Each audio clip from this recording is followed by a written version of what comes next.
Good morning and welcome back to the St. Paul Ice Fishing Show. It's day 2. It is 11 o'clock. The doors have been open. The VIPs came in at 8 and the general public at 10. And there are people here. And speaking of VIPs and general public, and I don't know what else you would call them, we've got Brian Brosdahl here with us this morning. Hey, how are you doing, man? Good to see you again. Great to see you. You know, every time I see you, you put a smile on my face. I think that's something, I think they should just hire you to walk around and be the designated smile on a face guy. Well, if I can't get him to smile, I'll tickle him with my gloves. Yeah, you've got the gloves. Tell me about the gloves you got. These Fish Monkey gloves are super warm, and, well, if you ice fish as much as me, you're going to run across Jack Frost and get frostbite. Well, I've been bit by frost many times, so my fingers do get cold if it's 30, 40 below, more than they used to. So Fish Monkey gloves, made the Yeti gloves. I helped them with the designs. Tell you what, they're comfy and cozy. Love them. The other thing I'll say is you get to shake a lot of hands. So yeah, this day and age, it's probably good to have those gloves on. These are my mask for my hands right here.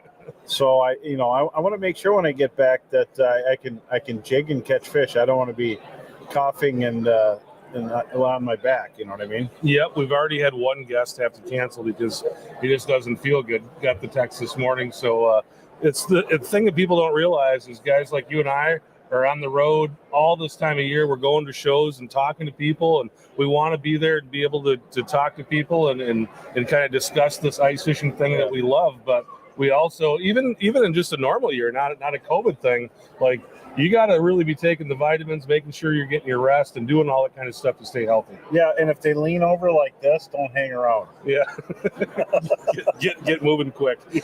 But that kind of gets me into what I wanted to talk to you about, though. We want to talk about the Bro Road Show, and that's you've taken it virtual this year. Well, yeah, with what's going on today. And, you know, these bugs or whatever, it doesn't make sense to go store to store and be typhoid bro, spreading germs.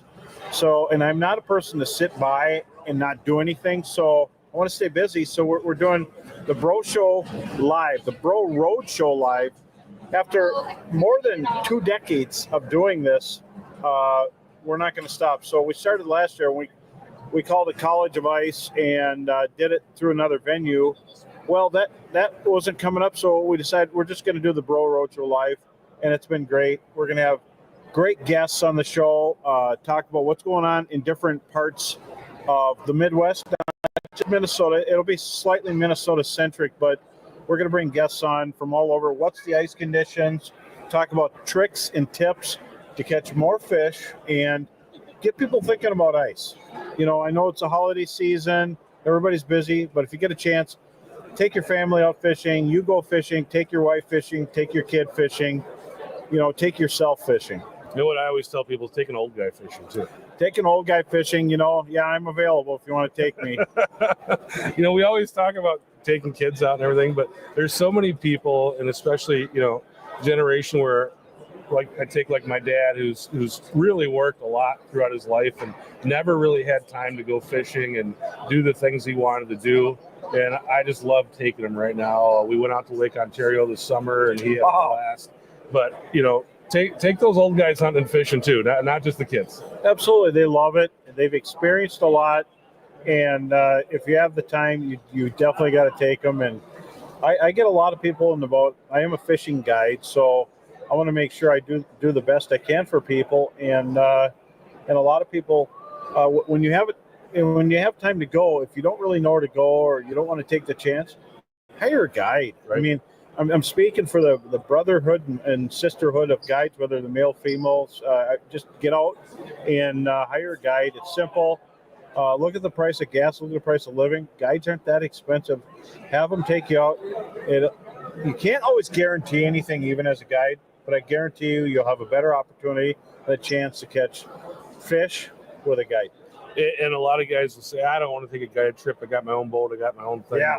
I'll tell you what, every time I've gone fishing with a guide, I come home with something that I can use on my own boat or while I'm out ice fishing by myself. I come home with some sort of information. Usually, you know, you go out with a guy like you or some of the other really good guides out there. They're going to teach you stuff that you can use when you go back to your home lake. Well, yeah, and I do get people who are excellent fishermen and gals who are excellent fishing gals, and I take them on guide trips and I ask them, well, why didn't you just go fishing? You're a really good angler. They want to unplug. They just want to go fishing.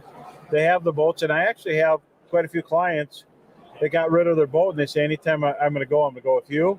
And then, or they might have someone that takes them for salmon. And I don't go for muskies, but I do walleyes. And with my regular clients, I might take them for other stuff. And I have people that come up multiple times a year for 3 days at a shot, and then to spend the other days with their family. And they're excellent anglers. And they'll even say, hey, are we going to go fish over in that one spot? And I'll say, wait a minute. Remember who the guide is. Well, you're right. I mean, that's a lot of it. You know, a guy like myself, when I take people ice fishing, I ended up doing all the work and trying to make sure they have a good time. And it's nice to go with somebody else that's trying to make sure I have a good time. Absolutely. And I have fun with my clients, and a lot of them are repeat, and they're like friends. They're friends that I get to fish with, but I can make a living doing it. Well, let's talk a little bit more about the Bro Road Show. You said you got some guests from all over. Who are some of the people that you're going to have? Well, I've had two episodes, and I brought Nick Linder on because he's the hot dynamic personality that's streaming on the internet, the YouTube channels, and it was a great talk. And then my last episode last Tuesday was Terry Wickstrom, who you might find Terry Wickstrom Outdoors. It's on YouTube, and he's been around for decades, and he has a show on ESPN, and he's a fixture of fishing. He's been saltwater, freshwater, you name it, and he's carved a lot of holes in Minnesota. It was a great, interesting show. Next week, I have Brad Hawthorne on this coming up Tuesday, and it's all about getting tips and tricks to go ice fishing. We're gonna have people from other destinations coming on talking about ice. How's the ice in Devil's Lake? How is it? And then people who are streaming the show live give us ideas of what's going on in their area. How's their ice? No, we don't have any ice, or we have ice here. And it's kind of a culmination of everything. And it's something. And Tuesday, what's going on Tuesday? You have no excuse. Watch the show at 7 o'clock. And my co-host Sam is a lure designer, and he's also virtual media marketing. So he's a great hand to have on there. And you know what? You never know what Sam's going to say. You know me. I talk like I'm in a bait shop all day. And all of a sudden, Sam will come from left field, and it all makes sense. So it's good to have someone like that. It's a great show, and we've got 4 more episodes, and we might continue it on, depending. And then we're going to come back in the spring, and we're going to have a spring show for tips and tricks leading up to opener day of walleyes, crappies. So starting in April, going through spanning into May, and it's the Bro Show Live. This is the ice experience, Bro Show Live ice experience, and then it'll be open water experience, and that's coming up. So Tuesdays, it's not fighting with the sports games on Sunday. Tuesdays, 7 p.m. and it's rated G. There's no swearing, so bring your kids. We'll have a great time and watch the Bro Show on Tuesday. You brought up Nick Linder, and I wanted to have him here this weekend, but he's not coming down. My guess is he's probably sitting on ice right now. And Nick has quite a schedule coming up, and you can't get enough content for internet right now, and he's going to do a marathon. He's going to be a marathon man. He's really going after it. So I wish him all the power to that. And I just filmed with him here less than a week ago, and I also filmed with Bill Linder only a few days ago, and I filmed with Northland before Nick Linder. So we've been going at it, and when I get back, I got another film shoot coming up after the Bro Road Show Tuesday. So we got a lot of stuff coming your way, and of course, I try to keep posting because I want you to see this stuff as fast as possible. If I can think of something to help you, I'm going to tell you right away. Yeah. Nick, I'll have him on here hopefully in the next few weeks. He said, let's do it, but I can't do it at the show. But that brings me into something that I wanted to talk to you about and ask you about. You've been doing this for a long time. You still got the ginger, but I'm sure there's some gray in there somewhere. Yeah. You've been doing this for a long time. This whole thing has evolved. A guy like Nick Linder, obviously he's got the right name. He'd be doing some TV stuff, but because of the internet, he can do his own thing and go out and do this YouTube thing. Yeah. Tell me about how you've seen the world change in the fishing industry with people being able to do like just what we're doing right now. Think about what we're doing right now. I could do this all on my laptop. 20 years ago, I'd need a microwave truck and all this other kind of stuff to do this, and now we can do it. So talk about that a little bit. Well, here's the thing. In the past, you'd have really expensive camera equipment following you around, and the radio equipment just to make something happen. Now you can do it with less equipment and reach a larger audience. And so we wanted to have a larger audience because the Bro Roadshow spanned, coast to coast. Basically, we went from west all the way up to New York and Maine, and we were in Connecticut and all these different areas that have ice.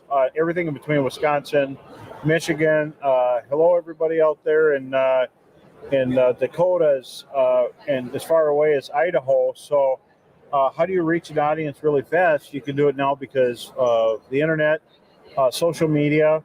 Yes, I have Facebook account, I have Instagram, I have Twitter, Snapchat, and I also have TikTok.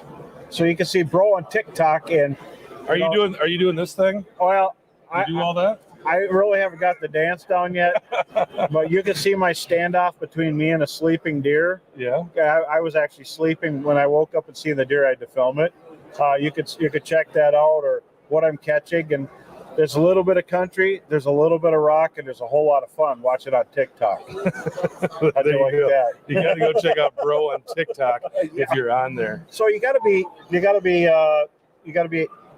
able to function on a lot of different platforms, and the whole thing, it's all about fishing, and you got to do your craft. Trust me, I do my craft hundreds of days, if not closer to 300 days a year, but you have to do the other stuff too. And got to have something to do after the sun goes down, right? Right.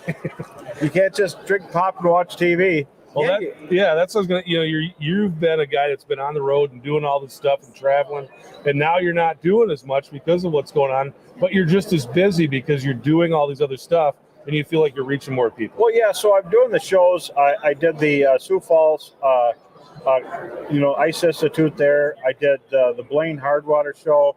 I did the Shields Ice Fest. I'm doing the St. Paul Ice Show, and then I've got a lot of shoots and everything, but to go to every single store, right, and go in there. Eventually, if I'm a carrier, I'm going to be carrying. Right. Or if I'm someone that's going to get a sniffle, or if I'm going to be someone that's going to be ice cold gone in 2 weeks, we won't find out. But it is not the thing to do now. We will find out. We want to still get out there, and that's what we do. Mm-hmm. We're resort, we're hospitality type of people. My wife and I, Heather, loves meeting people who fish, and we're meeting all different age groups of men and women, and there's kids out there. And ice fishing is a contagious sport. No pun intended when I say contagious sport, but it really is. It's everybody loves to do it, because open water, you can only have so many people in your boat because there's Coast Guard rules. Mm-hmm. On the ice. You could fish with your whole town. Right. Your whole family could come out there. Just keep your social distance on the ice, but it's a very communal thing. It's a community thing. It's fun. And look at this show. Yeah. Blast. Yeah, people are here and checking everything out, and it's fun. And I always do something like, as far as the Bro Roadshow virtual is not just here's a show, watch me catch fish. It's a little bit of talking, and it's a think tank, and we're bringing on other pros. I'm bringing on Brad Hawthorne in the show, and he's in different sponsor booths than I am, but he and I share sponsors. But it's also about what we know. Our cumulative knowledge is going to help other people, and maybe you know everything, maybe you don't. Maybe you just want to be entertained. So stop in, and you can stream live from Bro Roadshow. You can go to Fish Monkey. You can go to Northland Fishing Tackle, and it all lead to the Bro Roadshow. So stop in. It's fun, but that's not the only thing we're going to do. We got a lot of stuff coming up, and shoots and radio, and you'll see. It's all coming up this winter. But I want everybody to get out, and we've had a fantastic winter already of fishing. I've been ice fishing for a week and a half on 4 inches of ice or more, and now we're seeing 6 to 11. So what a great start. Yeah, things are coming along down here in the metro right now. We're still a little ways out, but yeah. You go up north, and we've got good ice, and people are out and about and doing things. You brought up your wife, and I see you guys together all the time at these shows, and She makes for a pretty good camera person. Yeah. And she's really part of your team. Yeah, Heather really is my lady that figures out everything. She's the Wizard of Oz behind the scenes. When I'm trying to figure out how to get this minnow on really fast to get it down because there's a walleye waiting for there, she's thinking about how to get the shot and where to distribute it. And if you don't have a good team, you ain't going to make it. If you're a one-person team, my hat's off to you. But you know what? You're not going to go as far as you would if you had two people. Not only that, she loves fishing, and she catches a lot of big fish. And secretly, she's outfished me many times. And there's something about Lady Luck because it really happens with her. So do you learn from her? Does she teach you stuff? She does. She teaches me that patience is really good. Patience catches more and bigger fish. It's the tortoise and the hare. She's fishing in one spot, only catches a few, but they're bigger than all of the many fish I catch moving around.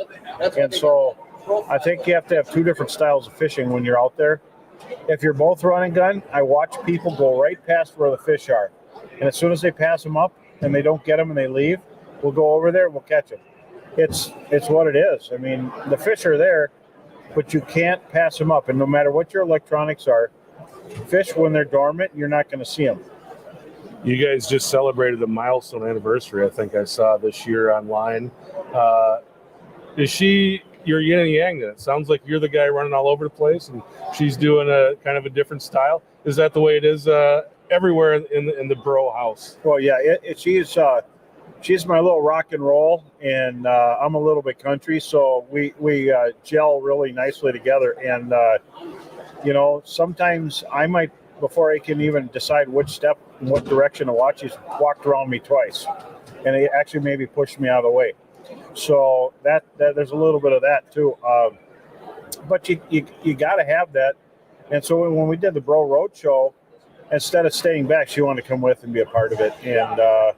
And so at these shows, fantastic. This is where you get to meet people. And I know a lot of people. I've met a lot of people. And I remember, it's like a grouse trail. I remember the trail, but I don't remember the number on the map. But I remember people. And we just have a great time together. And check it out.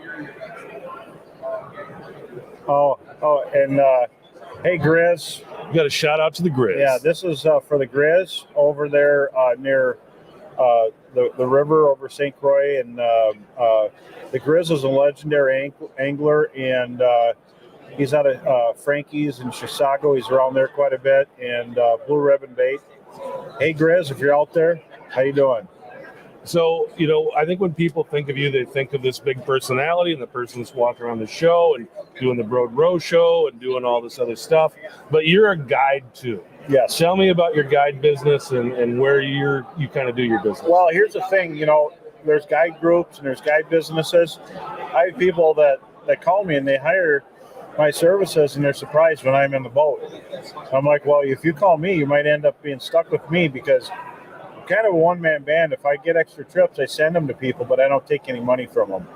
I have quite a group of wood ticks that I will refer people to if I'm busy, and they're all extraordinary anglers, and they're usually at the top of the charts in tournaments, but you don't know them because they're not promoters. They just fish, and great guys, great personalities. But I'm a one-man band when I'm guiding, so if you can't get with me on a trip, it's only because there's one of me and I haven't expanded. But there might be a day I'm going to have to hire because I can't take the spots with me when I die. Right. I know Leech Lake is a place that you fish a lot. What are some other, I know you don't, I don't want you to give away your small lakes, but if there's some lakes that people have. Well, I fish Leech Lake, Cass Lake, Lake Winnebagosh, and surrounding areas. I also fish a little gem of a lake that's just phenomenal fishing. It's called Upper Notelli, and I do really well over there. He's always got some kind of joke going. So, Upper Lip Lake, that's a good one too. Yeah.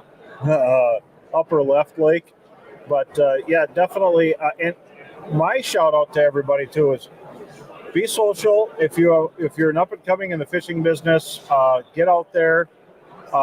If you want to work in the fishing business, you can. There's room for personalities, and I will be the first one to tell you, way back when, and I said this 25 years ago, there's room for personalities in the fishing business. You might be a perfect personality, but do not name bodies of water that are small, not to get 1 inch ahead of another person.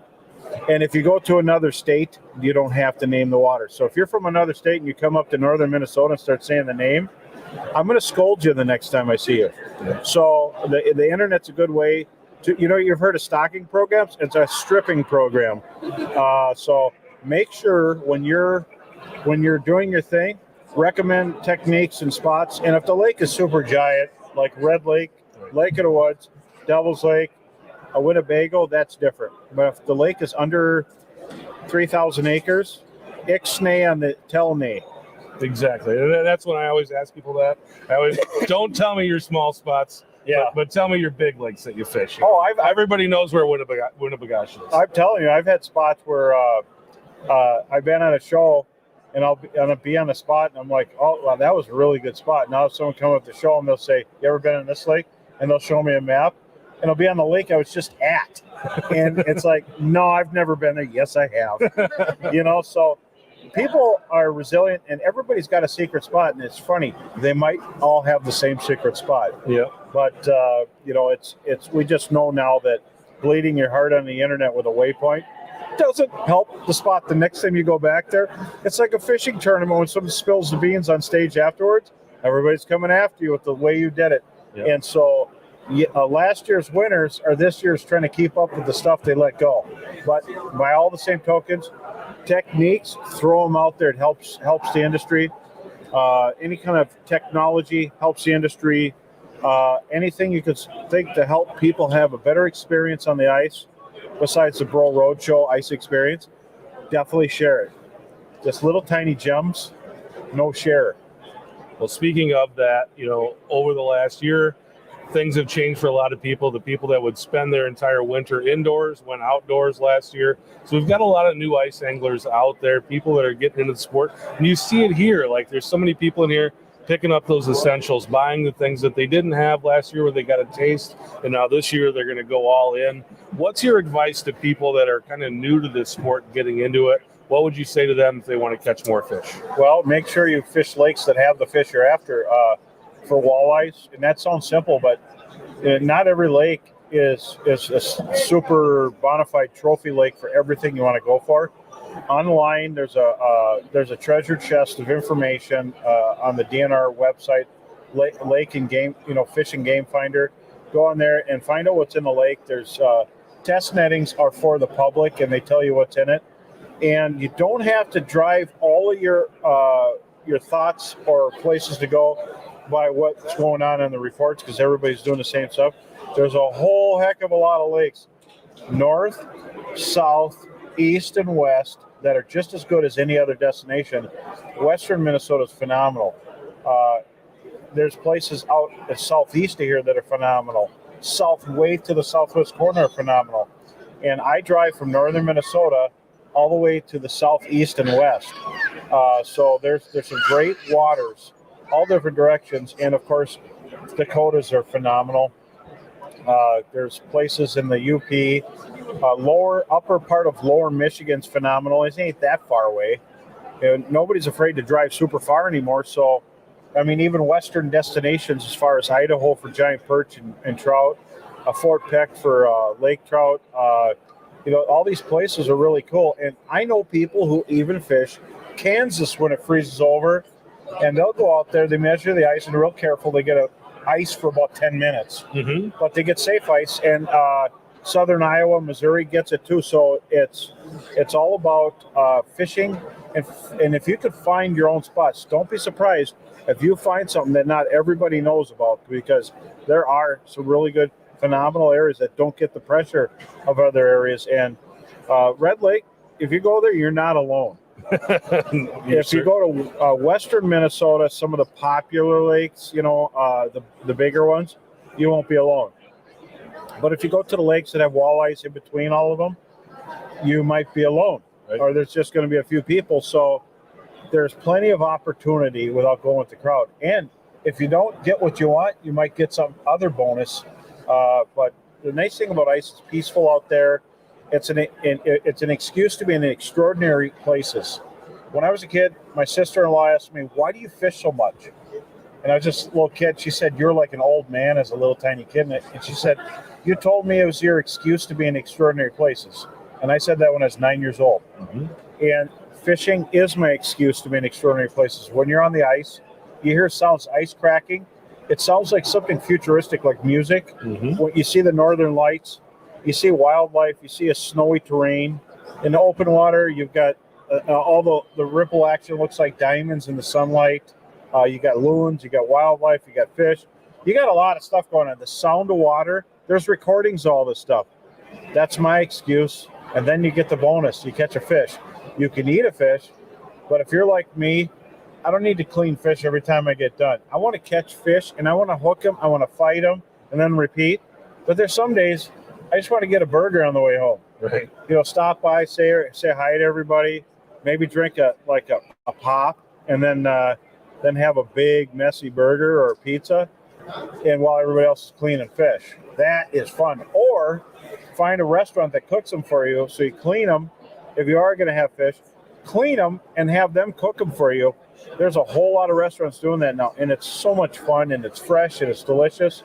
My freezer is the lake. If I want to catch fish, I go to the lake. Sure. Other than that, I don't want nothing in my freezer, but maybe a grouse or two because they're hard to get when you want them. Yeah. Or beef, or something like that. But deer, you can't just go out and get them anytime. But fish, you want them, go get them. But if you're going to eat them, it's great. Eat them on the way home. There's a lot of places that'll do it. So check that out on your way and find out. Make a phone call, ask if they'll do it for you. Some places serve them with sides. There's a lot of restaurants in my area. You bring in your fish, they cook them, they bring this platter out. They got tartar sauce, they got lemon, they got toast, they got beans, the magical fruit, they got all this other stuff, and you're like, it's a meal fit for kings and queens coming back from your ice expedition. And you got to have the coleslaw too.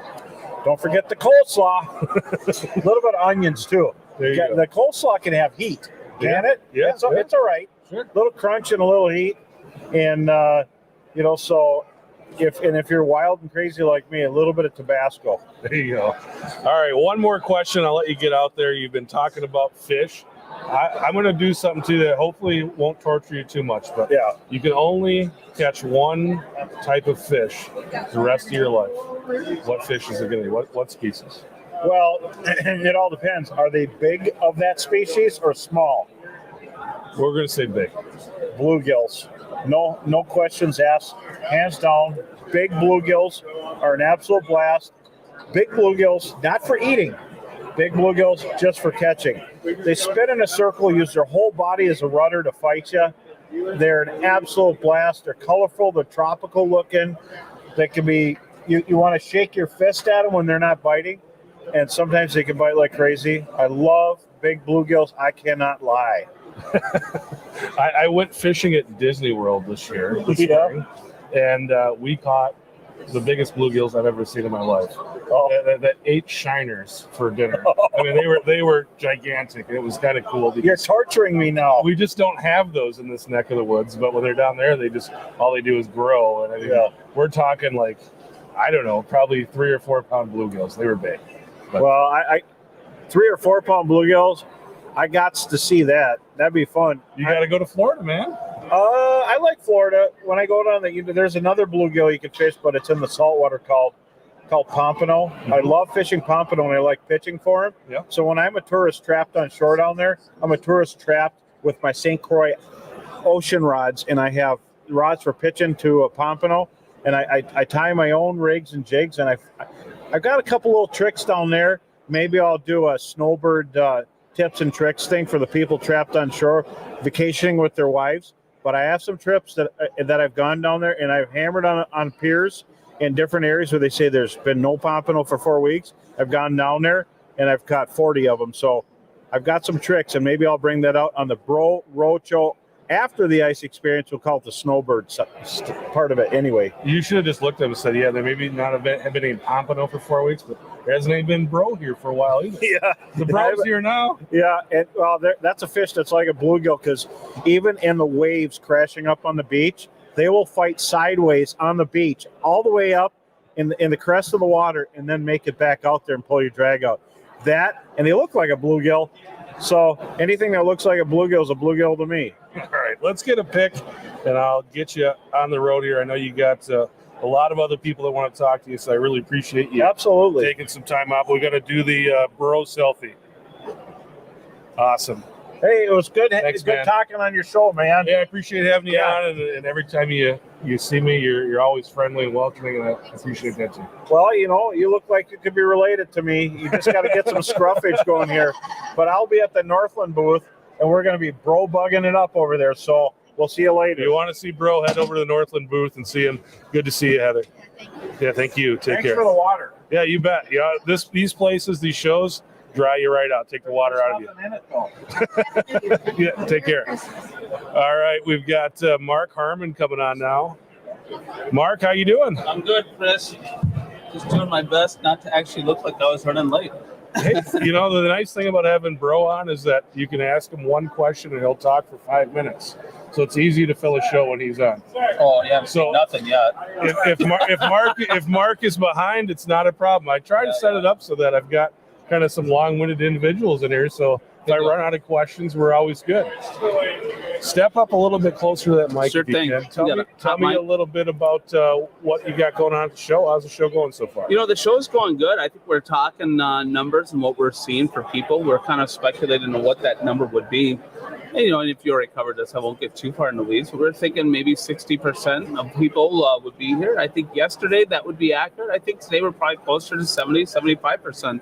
So there's plenty of room to move around and get around. And I think when there's a few less people, maybe that's not good for the smaller retailer who's selling a lot of things, but for somebody like us that takes a little bit more time to engage with their customer, because that's what we need to do when we're selling a large whole good like a core ice fish house. We need to have a little bit more engagement time, and people who want to ask those questions maybe don't feel as pushed along. So I think what we're doing is working well, and I think what we're learning too is, I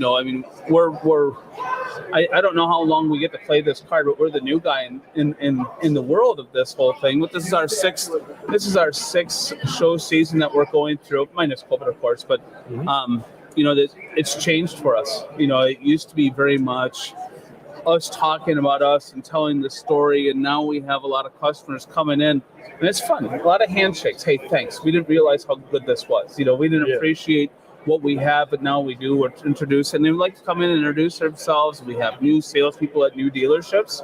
Try to put people together with them so they can tell that story. That conviction level goes way up. So what we brought out to the show, we have our two fish houses that we released with originally, which was a 6511 and a 6515 hybrid skid house.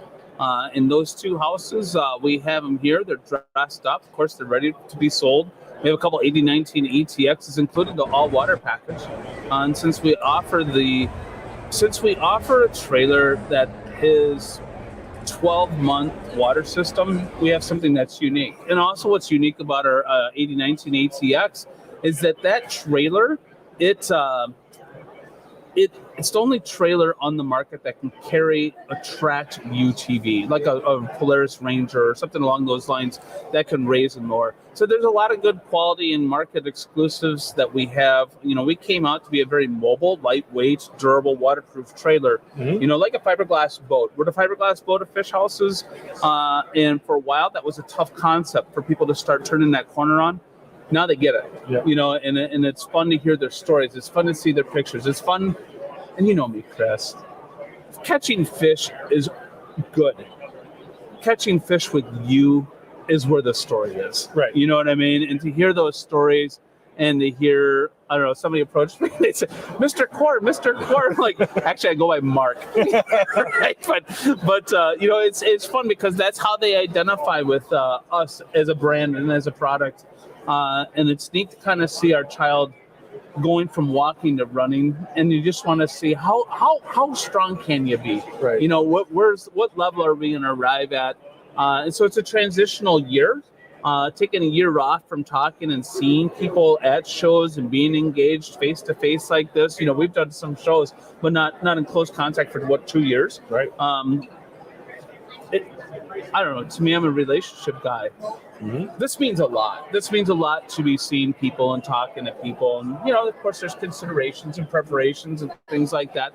But I think we're in a good place. Good. Well, getting away from these shows because of COVID things has been kind of one of the side effects, but right, you see it all over the show. You're seeing it here in the catch cover booth.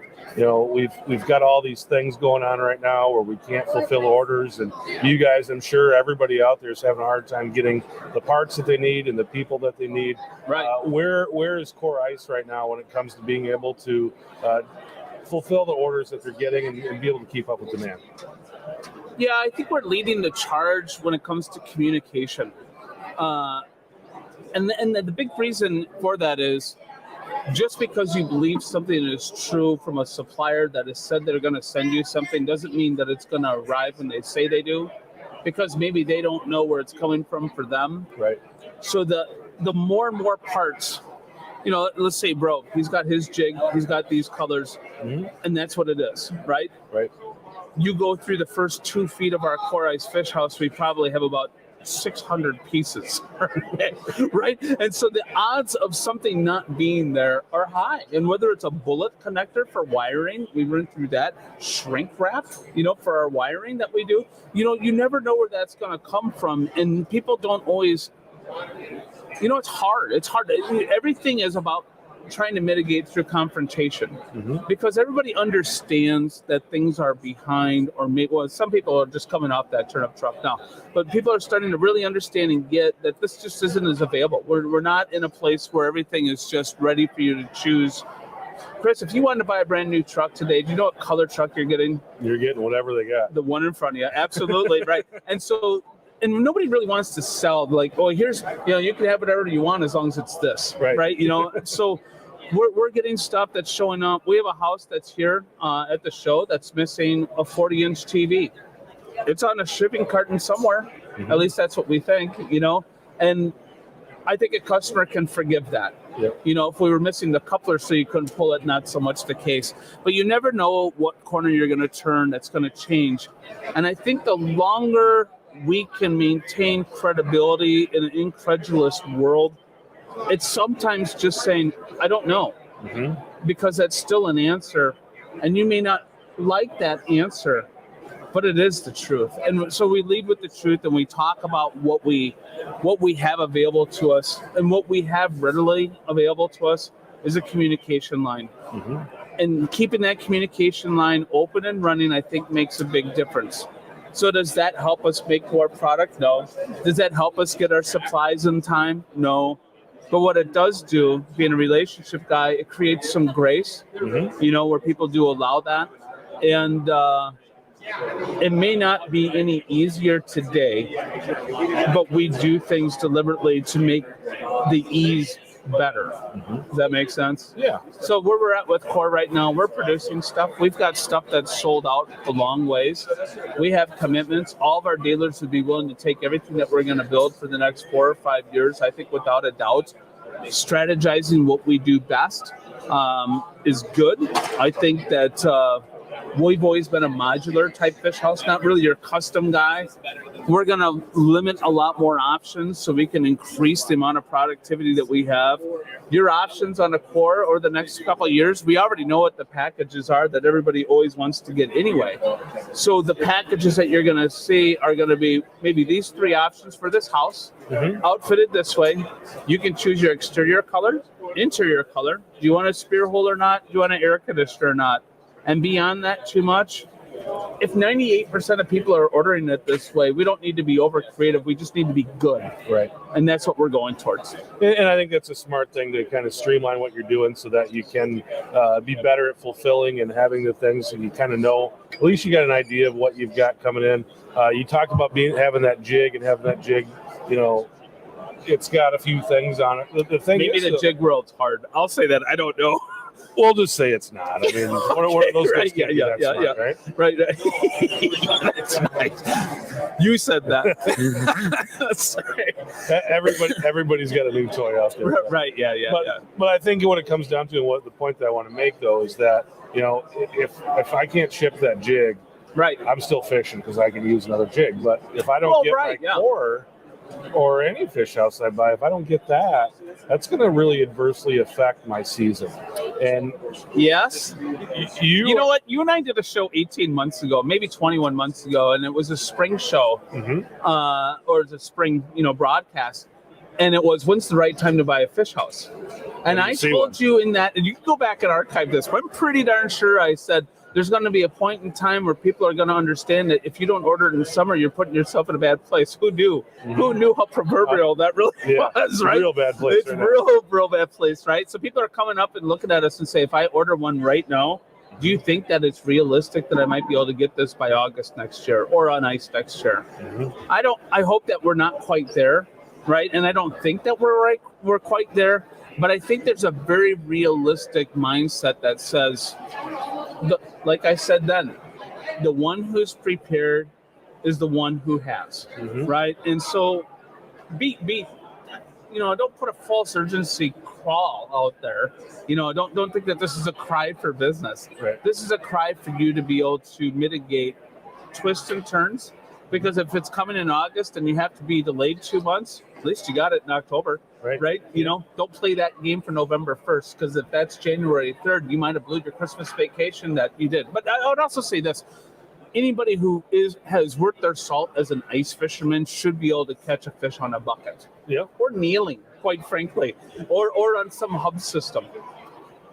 You can't necessarily look at this core or any wheelhouse as the make or break of your entire season. We're making a long-term contract. We're making a long-term, long course of ownership trailer.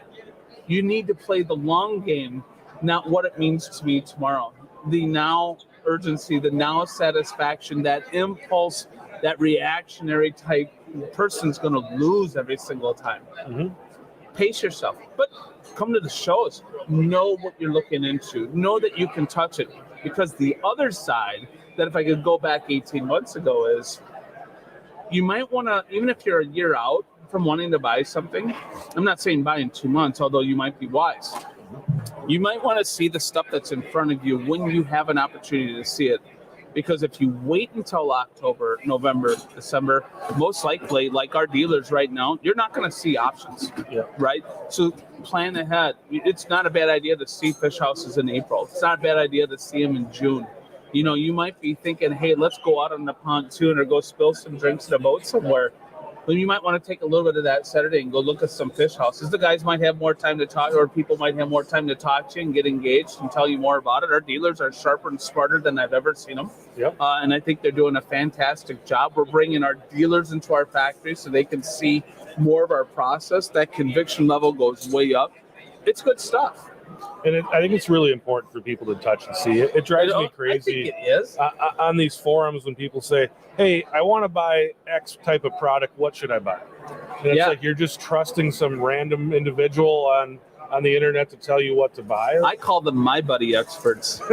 Well, my buddy has, it's like, I got this cage roll. Oh, my buddy's got the nils. And it's obviously the best thing ever. The non-invested owner, right? The borrower. And not to say that they don't know things, but do you really want to take it from somebody who's speculating about somebody else's experience? They're not going to tell you what a horrible experience they had, right? Well, some will, right? But they're probably going to tell you a little bit more about, hey, this is really what I like. And that goes back to that branding messaging from what we were talking about before, with our owners coming in, putting them in front of our dealers and talking. Hopefully they can transfer those messages well. But at the same time, I think it's really important for you to do your own research, your own homework. We have a lot of content online, with YouTube and on our website. We try to be up on top and ahead of this stuff. But that doesn't replace touching, seeing, and feeling what it really is. Right. And just getting a chance to talk to people like you. And they're just really, the nice thing about the show, if you're interested in buying a fish house, is, there's some of everything here. So you can really kind of get an idea of what these things really look like rather than just on a picture on a website or whatever. Yeah. You talked about branding and kind of being the kind of the face, and that's kind of what you are of Core. Is pretty much all their messaging is done by you. What's that like for you? Or our customers. Well, you know what? You're right. I want to talk to you about that. Yeah. Okay. After we talk about this, because that's the other thing is you guys, like you said, you guys are starting to kind of put together a history, and we're seeing more and more of these on the ice. And I ran into a couple of guys this winter, and we'll get to that later. But let's talk about this first. The branding end of it. What's that like for you to kind of be that person and do that stuff? It's not what my friends think it is. Yeah. Yeah. So tell me what it is. I'll tell you what it is. This is what that guy was talking about. Doing a lot of these videos where I've traveled. And I haven't finished documenting. I have all the video footage and everything else. I did a real hard mission where I did 2 shows a week, Technical Tuesday, Adventure Friday, stretching out some stories of maybe where we went to Yellowstone, keep them within a kind of thing. It was more of a document of my family, and whether you appreciate that or not, I don't know. But I think people do. People appreciate seeing an application of what that trailer was. And maybe I did a video like hunting for mushrooms, right? Is that the same shirt? It's like sorting fish, and there's the same thrill, that seek of adventure. But I was trying to identify with you. I was trying to identify with you. I was trying to identify with other people that maybe that's a lead into the brand. And some of those might have been risky, right? Maybe it worked, maybe it didn't, but people reference them, and it's kind of fun. Right. I took a trip out to Lake Cascade. We stopped at Lake Pactola on the way in the Black Hills. We ice fished, went lake trout fishing there. We went out to Lake Cascade. We caught jumbo perch, right? And then we came back, we're going to hit Montana, Fort Peck, but it opened up before we got back. And then we hit Devil's Lake. We're trying to do the Grand Slam of the West, just this bucket list trip. It took a lot of mental strain to do some of that stuff because you're traveling for days, fielding phone calls, losing connections through the things, because we have our real job is to make sure that you have a product, right? Yep. Part of it is to sell. So it's kind of a guilty pleasure at the same time, but it's essential that we do that messaging, right? Nobody has ever pulled a wheelhouse out on Lake Cascade, Idaho. You would never be able to get it out there without snow, but you're in the mountains. You got snow, my friend, Yeah. And I need to tell that story, right? And then I did a couple other things too. And then I took one with my father. My father's dad had just died last January, I think it was, and I had this road trip where I was going to go out with Jesse, one of my partners, to Maine to go work on a new dealer and stuff like that. And my dad's brother had just died. I'm like, you don't get time back. And I preach this mission all the time, like, Dad, go with me. Yeah. So my dad and I, we road tripped all the way out to Maine. We went ice fished down on Lake Sebago, right outside of Portland. And then we went up to New Hampshire and did some stuff in Vermont and came back down and did a lot of things on ice that I don't know anybody else who's ever told me that they've fished in New Hampshire. Right. Except for people in New Hampshire, right? And I don't think people think about that. But, maybe I didn't catch a fish in New Hampshire, but I wet a line there. And I can say that I've done that. That's kind of a neat thing, right? So I was able to place some things in here and do that. But on all these trips, I try to meet our customer and see where they're at, where they're fishing. So the question, I think, was more, what are we doing? We're working hard to tell a story more authentic than anybody else. We're living the experiences, but we're sharing our experience of us learning really about our product through people who know our product. Because don't let the videos fool you.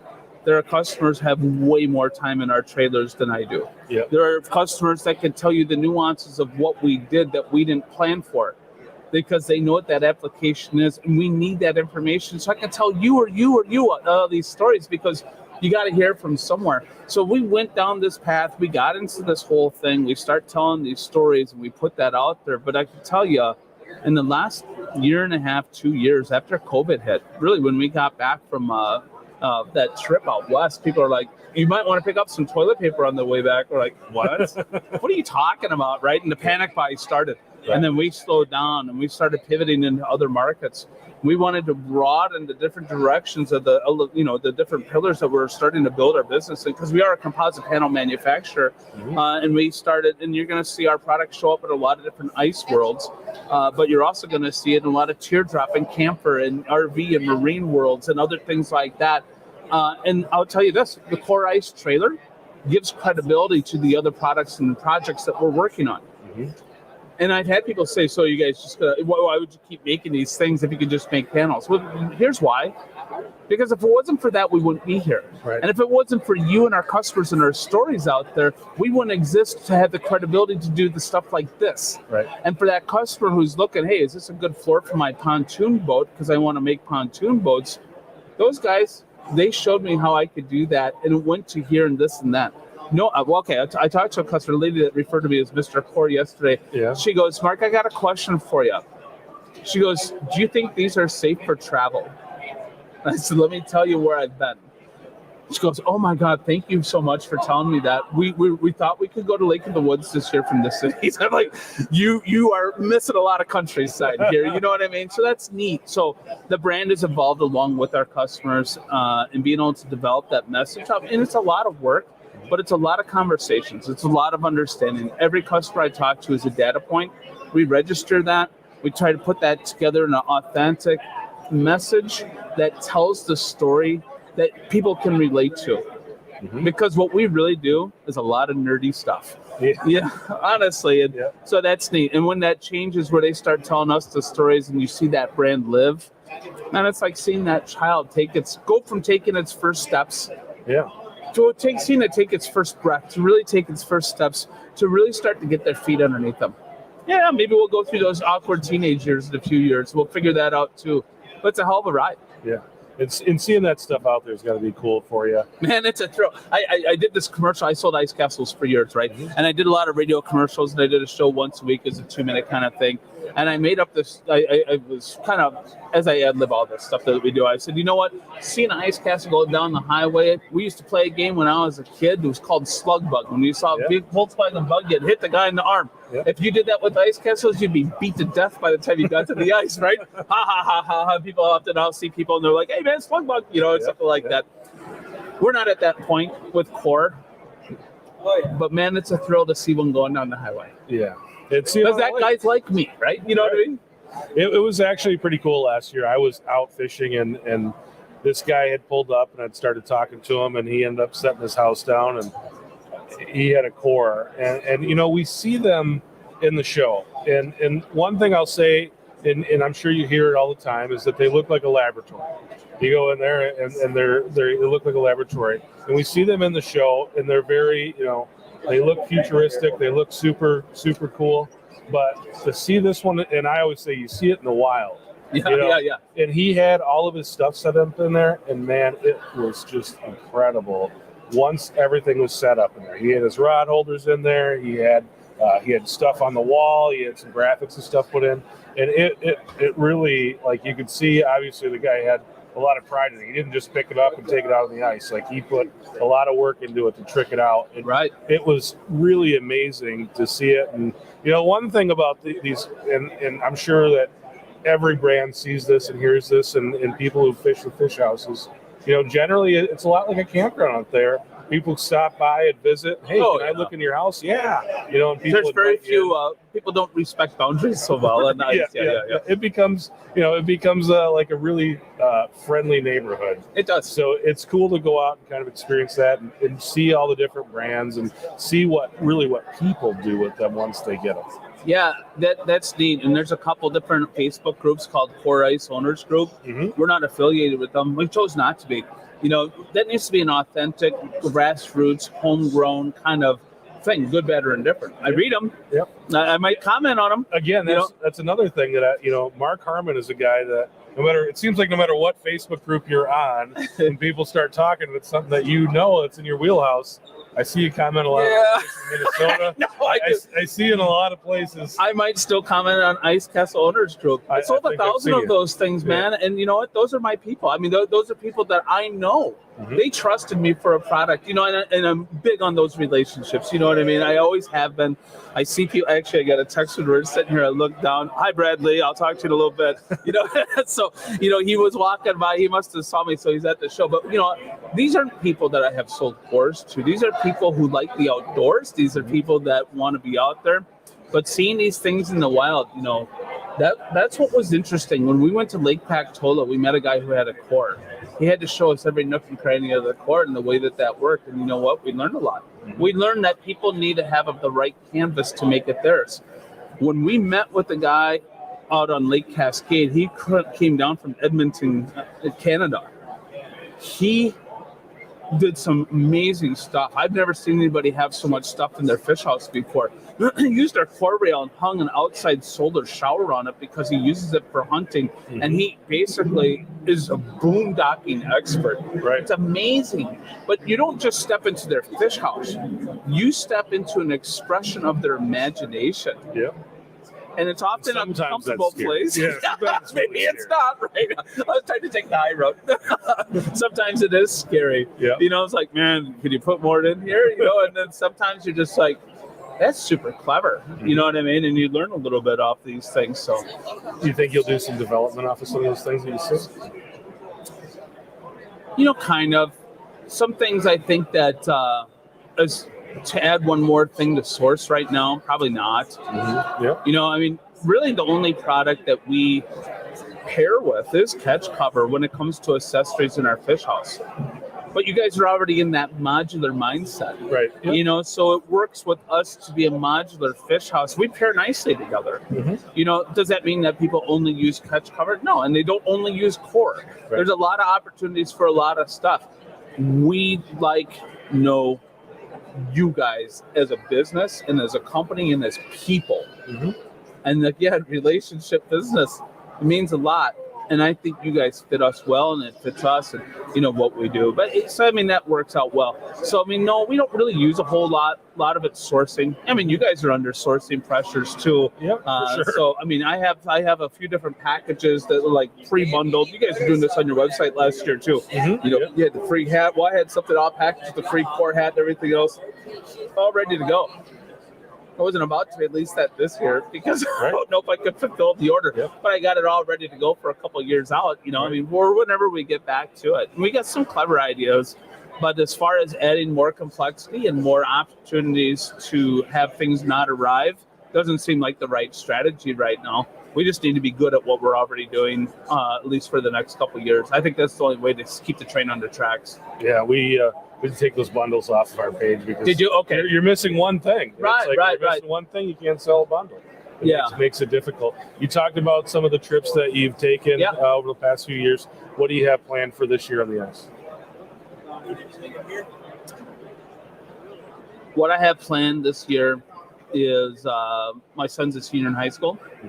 He loves playing basketball. I'm not missing a game, Chris. All right. Nothing wrong with that. And I will try not to get all choked up. My daughter's a junior. She loves basketball. I'm not going to miss a game. I missed a couple games this weekend, but that's it. You know, family's important to me, you know, and they've been along with me on this journey. They forgave a lot. I don't want to take that back. I got plenty of time in my life to go out ice fishing and do stuff. But now that you say that, I think about this, there's no way I'm going to miss an opportunity if he says, let's go to Red overnight and go catch some fish. I'm sure I'll be there. There's a couple charities that contacted us and said, hey, will you guide a trip for this person or that? I think I owe 3 of those. You know, so we're going to go to some undisclosed lake of whatever their choice is, really, or if they tell me this is a species. You know, so it could be one of 5 or 6 different lakes in the Park Rapids area or Nevis area where I live. Walking on Water Outdoors it's a group of some of my friends, and I've been a part of a lot of these, where they bring veterans out on ice fishing. So arriving and doing the work for others, I think is probably keeps me more centralized this year. But that's there. I've got an invite to go up to Winnipeg. I guess I have more going on. My wife says, I complain that I never fish to my wife, and she goes, "You're constantly fishing." I said, "But when?" And now I'm going through this calendar. I'm like, yeah, maybe I do. Okay, maybe it's like guilty pleasure, right? So I got this invite to go up and do this photo shoot with a clothing company up to Lake Winnipeg. It's fully outfitted. They want to feature a cornet. They're like, "Hey, do you want to come and catch greenbacks with our guide?" You're like, it's going to be hard to thanks. say. Yeah, no, that sounds awful. So probably not. So far, those are going on. I need to get over to Wisconsin. We have a dealer in Eagle River. And also we have a dealer in Minot in Bismarck. I need to fish Sekakawea. And I need to take those guys out on ice. So I think this year what I'm going to do, now that I think about it too, there's a couple guys that have other ice fishing places that have said, "Mark, will you come over and talk to me about this? And would you fish with me and show me how to do this?" So you know what, Chris, I probably have about 9 trips, but they're all day trips. I guess I'm not going to Idaho. I'm not going to Maine. And that doesn't mean that every other trip in between is like nothing. Right. It's just, maybe it's more routine. My wife might be right. Well, But when do you fit it all in? the thing is, basketball season should end right around the end of February. Right. We've still got another month. Right. And with the core, maybe even longer, so we can do some of those things. And you know what, honestly, Chris, I mean, when you say that, most of my personal fishing that I do is in March. And I don't want to say personal fishing, but, I'm usually doing stuff where I cannot, that's the times that I can go out or I'm not saying, "Hey, you're doing a great job. Let me help you bait that hook." Right. That's important to me. It's like my 3 best deer I ever shot are the ones that I was sitting next to my kid and I watched them shoot. Those are my trophies. Yeah. Right. Exactly. Taking somebody out, helping them catch that first crappie, helping them catch that first fish. That's significantly important to me. But that doesn't mean the tug isn't the drug. And once in a while, you got to go out and bait your own hook, and fish. And I usually get that in 3 or 4 times in March, but nothing real far away. That's why I usually featured fishing a crappie. Because they're biting then, Right. Yep. Legally. They're easy to take pictures of because they're plentiful. So look how good we are. Exactly. Well, I think you predicted this about a half hour ago that we would get through this very quickly. And Right. we Yeah. did. Is this your 10 questions that we got through 3 again? I don't even come with questions anymore. I just talk. Oh, that's good. We just kind of go with the flow. So Right. that's what we did. Appreciate you coming on. Sure. I've been doing selfies with everybody, so we're gonna get one with you before you leave here. And we got one more guest this afternoon. Hey, Mark. All right. Perfect, man. Appreciate you coming on. Chris, And it's always a pleasure. if people want to come out and check out a core either this afternoon or this morning or tomorrow, what's the booth? Where can they find you? We're in the back corner. I think it's booth 723. You won't miss us. We got big core flags up. We've got our house. Nothing else illuminates quite like a core ice fish house. Just come on out. You'll find us. Yeah. And I would say that we've got units here for sale. We brought 5 that were for sale, which is kind of a rare bird right now. I think there's commitments on 2 of them. So you got a few left. So come on in and get them. And that'll save us from pulling them home. You can pull them home and be on ice next weekend, I suppose. There you go. All right, man.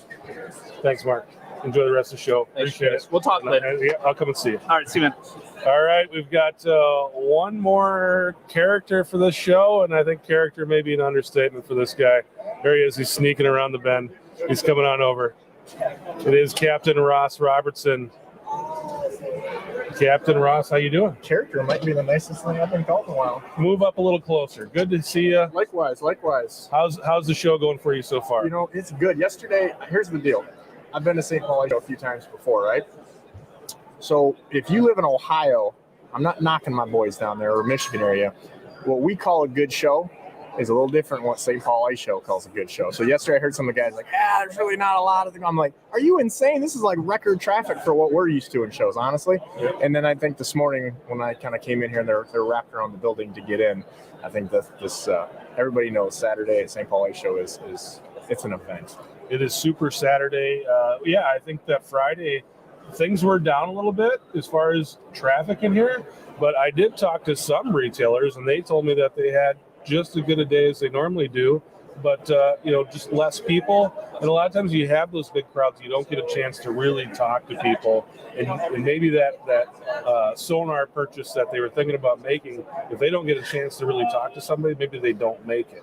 And if you got time, they can make the purchase. I'm surprised more people don't take advantage of the VIP thing, for $10, because like you said, if you really want to talk to a guy like me or Brian Brosdahl or any of these other guys that, do a lot of this stuff, like that's your opportunity, because it gets so busy. Like right now, I allotted 10 minutes to come over to you here because it's that busy, and yeah, 100%.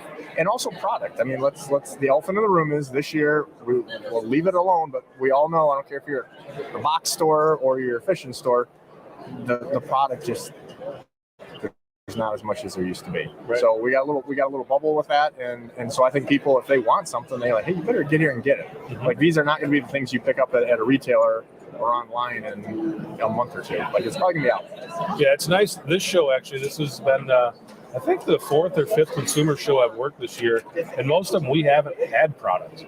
And at this show, there's actually product here that people can touch and go home with, and we've had product there, kind of samples to show people. But this show, we've actually, most of the stuff is actually here in stock. Yeah, that's amazing, and people do not take that for granted, because a lot of the stuff, like I've designed a series of rods for clam. I'm still on the original prototypes, which they're not, they don't like showing those, to be honest, because they're rough. They're not. They're a lot of the changes. There's marks and things on them, and for even shooting videos and stuff, they don't really want that out there. And then we make some tweaks to what is ultimately the final product. I don't think a lot of people understand that. Like the Fish Hawk, for example, we did the same thing. Like we worked on that for a couple of years before anybody even knew that X2 was coming out. Right. To make those little tweaks that ultimately give the performance edge, for the final consumer. And same thing with ice tackle. It's the same deal. Or this is not a make it today, get it tomorrow type deal. Well, you've alluded to it a few times. You're an Ohio guy. You're up here on the road for the show this weekend. You're really an open water guy, and I know you're still guiding down on Lake Erie in your boat right now, and you'll probably do that most of the season, except for that small window that you get ice. Tell us about kind of your operation down on Lake Erie. Yeah, I mean, I run multiple boat guide service on Lake Erie. We fish primarily the western and central basins, but when it comes down to it, we go where the fish are at. So that's kind of what we're doing. But and it is a 4-season deal. So I'm the only licensed, fully insured ice guide on Lake Erie. And, again, there's a lot of years that we're in a boat in January or February. And I love ice fishing. I don't need to do it 4 or 5 months like you guys. I always give my Minnesota buddies crap, because even though you guys say you ice fish for 5 months, your bite isn't really spectacular for 5 months, right? Is that fair? You got to change your techniques and do different things. And maybe for a few weeks you're not chasing walleyes. You go find one of those hungry schools of crappies, and that's what you do. So you're being a politician, but I hear what you're saying. So down to my way, when we do get ice, the bite's usually pretty darn good. Like there's enough fish, and we don't have that. The quote unquote middle of the season that you guys would be a little bit of a lull for us is not, and it's a good deal. So my deal is a little different though, because I work off of the Bass Islands, and so we've got roughly 10-12 miles of islands there. There's 6-7 islands, and they basically lock that ice in. And I'm not gonna lie to you, I got a couple of the right friends that provide a really good situation, because they've got some businesses over there, so it allows my clients to stay in some lodging that is used in the summertime for the bar owners and some of their employees and that. And so we get to ice fish when nobody does, and we don't have to get up at 3 a.m. to get a parking spot, because we're pretty much by ourselves. During the week we don't see anybody. We have a really short commute.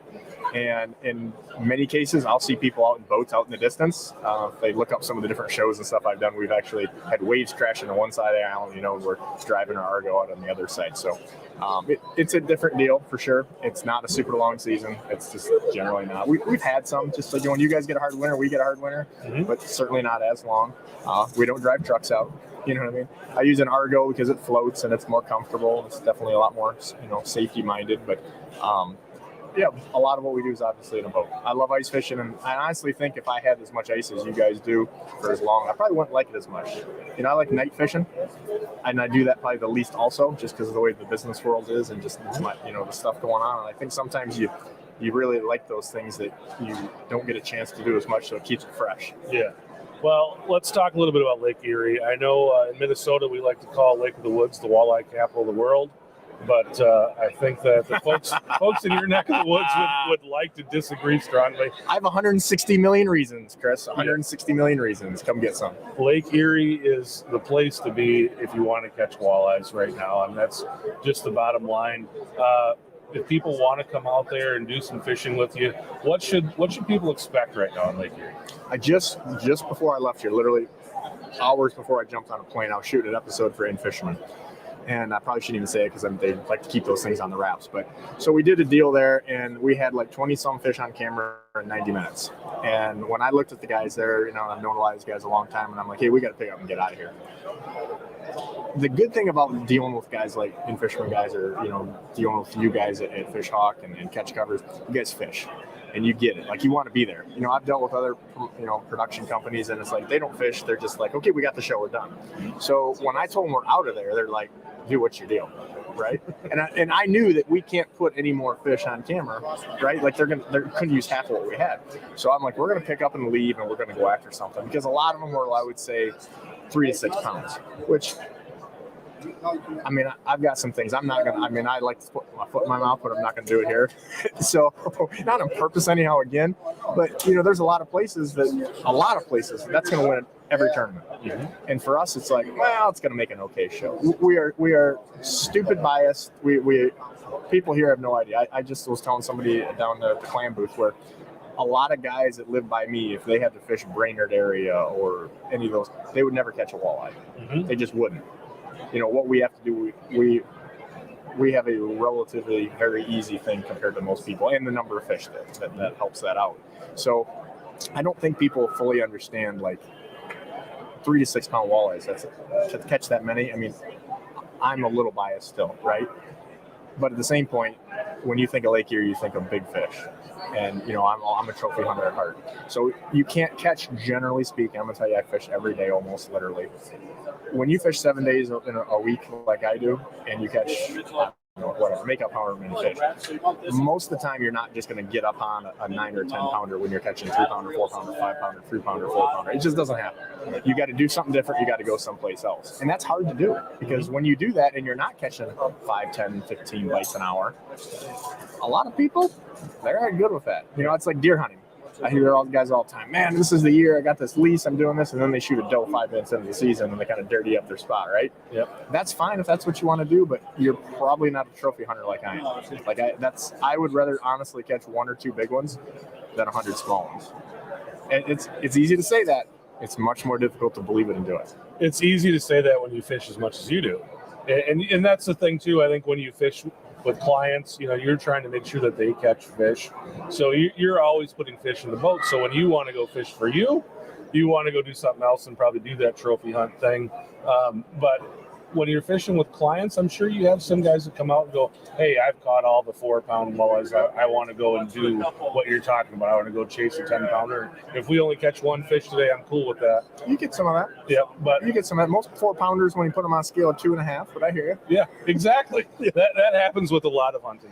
I see a lot of people who shoot 150s that look a lot like 130s to me. The ground shrinkage is a real thing. It's a real deal. But, and here's the thing, though, I'll say, because I don't want to say pissed, but I tell people privately, other guides and people around, because I've heard this thing, like a hashtag Lake Easy and all this stuff. And honestly, when I hear that, I'm like, you need to shut your pie hole. You really do. Because these are the guys that aren't fishing 7 days a week. And, when a front comes on and we got tons of dirty water, they're not fishing. Yeah. So, when you tell me Lake Easy and you're going under perfect, pristine conditions, yeah. And then those are the guys that follow people around. You know what I mean? If you're out there on Erie, it's a lonely place when you're not catching them, because you go from hero to zero very quickly. Mm-hmm. And, and a lot of those guys that say stuff like that are the guys that are boat hoppers, or guys that fish, 1 or 2 times, and then they claim that they're heroes. And to consistently stay on Erie on fish, even though it's an amazing thing, there's more than ever. It's still not easy. Like I said, being real, tough fishing guys sometimes to do that, but it's a lonely place when you're not catching. These fish move a tremendous amount. And I can't tell you how much they move, but I can tell you that, like, when I'm on a school and I go back the next day and they're gone, and I just mark. High speed marking is kind of one of the things I'm known for. and you go for 3-4 miles and you pick up on another school. I can't tell you those are the same fish, right? We got to do some acoustic telemetry or something to know that for sure. But I know that there's a good sized school and they're gone. And then sometimes they just go belly to the bottom. Sometimes they go sky high. Sky high is a lot better than belly to the bottom if you're trying to catch. But yeah, there's a lot of times out there that, I'm not spinning my wheels, but I'm working harder with the mental and doing what I got to do than probably people realize. And to stay on better fish, you have to do that. Like I said, if you want to be a pack guy, you're going to get burned a lot. And I don't want nothing to do with that. I don't, no dice for me. Yeah, and I think that's something that people in our neck of the woods in the Midwest, upper Midwest, don't see. But I mean, I was out on Lake Erie this last year. We were fishing the Eastern Basin, and like those fish in New York in the Eastern Basin, they gotta fish, or they gotta swim hundreds of miles to get from where you kind of set up camp to get out there in the migration. And I don't think people in our neck of the woods fathom walleyes migrating hundreds of miles.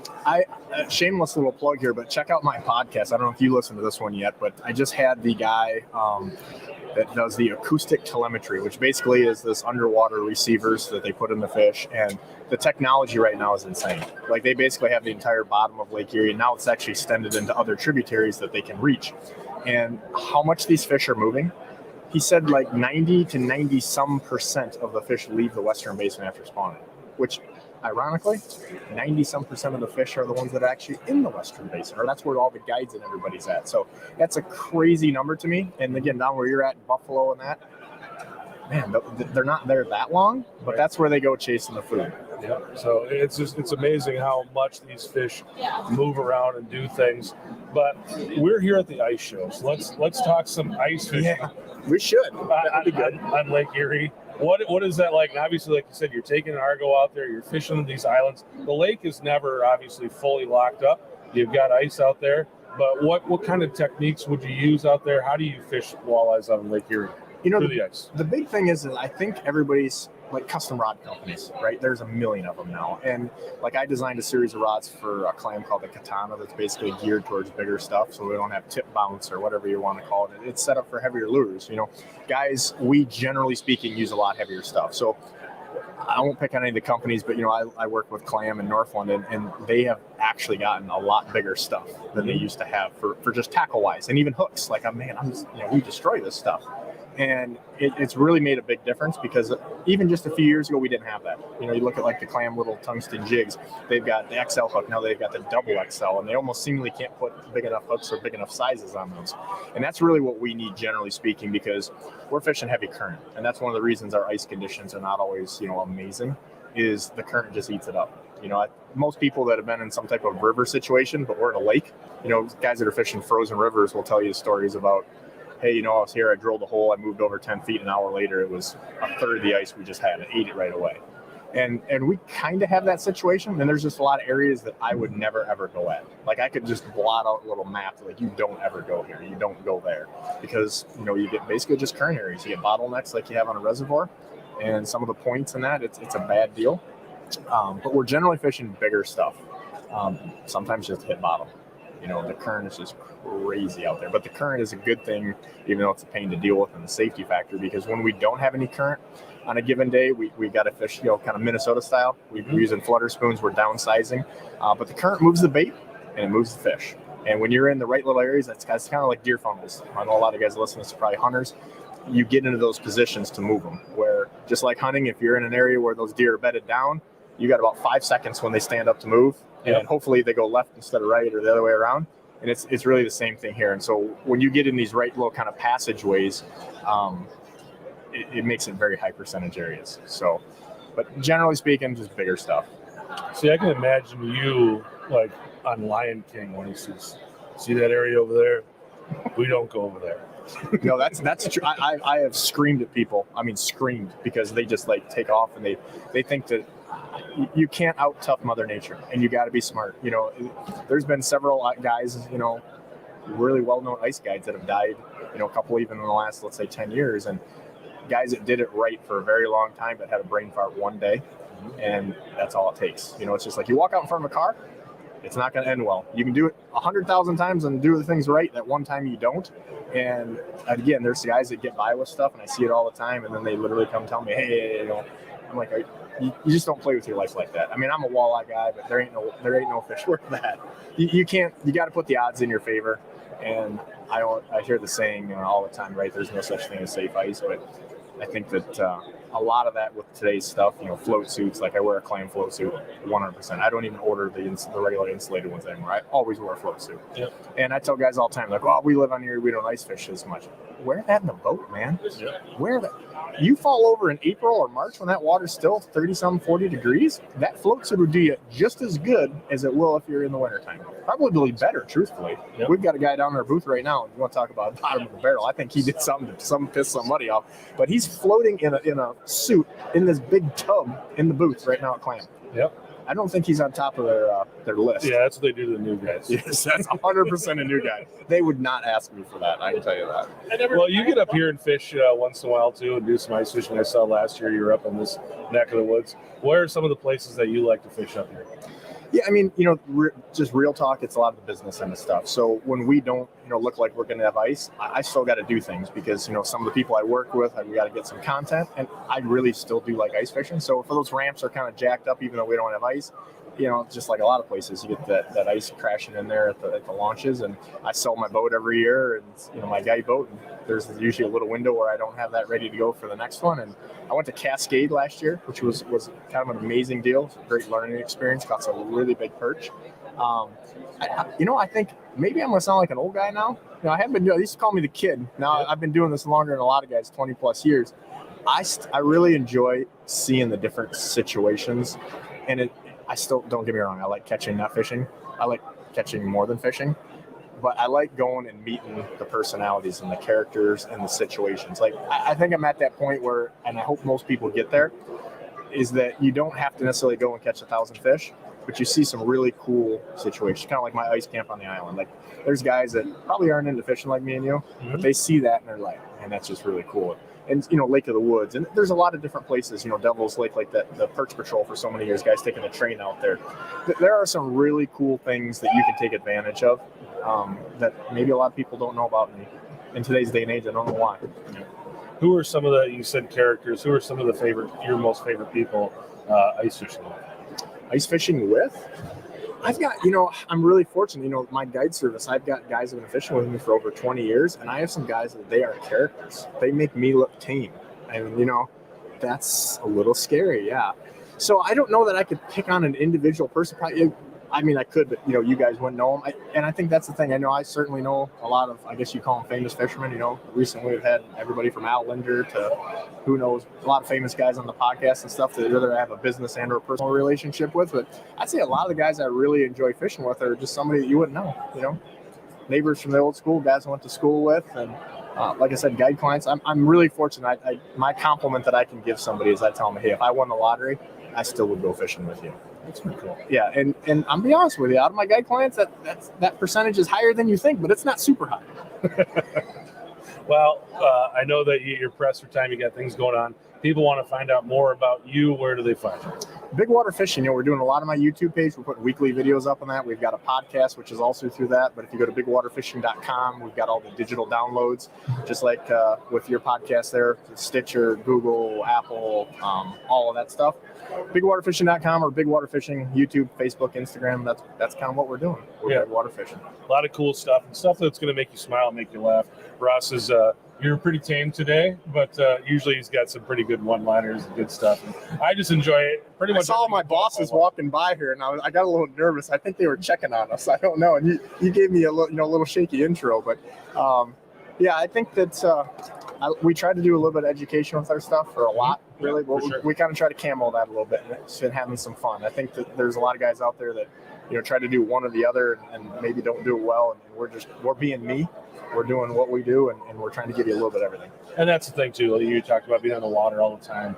You're pretty dialed in. I mean, and it's nice to, like you say, you kind of give everybody both. And I think a lot of your short stuff is more funny, and the longer stuff is more educational. But if you want any of that stuff, you can find it right here. Go to Big Water Fishing and check it out. We got to do a selfie. Last selfie of this segment. All right. Thanks, Ross, thanks, man. Appreciate it. Yep. Thanks for watching. Thanks for listening. We're going to see you in just a little bit. We got another segment coming up here in just a short time. So keep it dialed in here to the Catch Cover Facebook page and YouTube. We'll see you next time.